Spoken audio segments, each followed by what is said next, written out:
Breaking news. తూర్పు గోదావరి జిల్లా రంగంపేట మహిళా కానిస్టేబుల్ జయశాంతి వ్యవహారం వివాదంగా మారింది. ఇటీవల సంక్రాంతికి ట్రాఫిక్ లో చంటి బిడ్డను ఎత్తుకుని ట్రాఫిక్ క్లియర్ చేసిన ఆమె వీడియో వైరల్ గా మారింది. ఏపీ హోంమంత్రి ఆమెను పిలిచి భోజనం పెట్టి మరీ సన్మానించారు. కానీ ఇప్పుడు అసలు కథ బయటకు రావడంతో అంతా అవాకవుతున్నారు.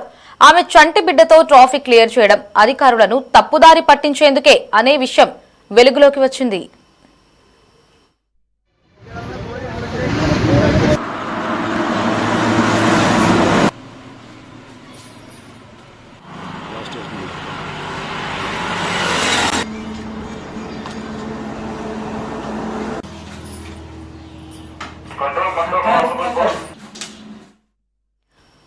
ప్లాన్ ప్రకారమే జయశాంతి ఇలా చంటి బిడ్డతో ట్రాఫిక్ క్లియర్ చేసిన వీడియోను వైరల్ చేయించారని ఆరోపణలు వస్తున్నాయి.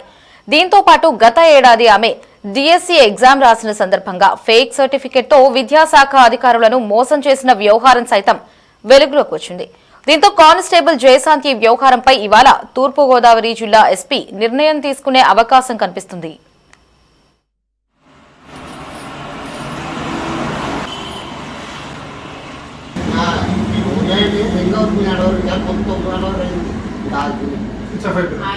ఎవరికి వినిపించకపోయింది అనుకోండి.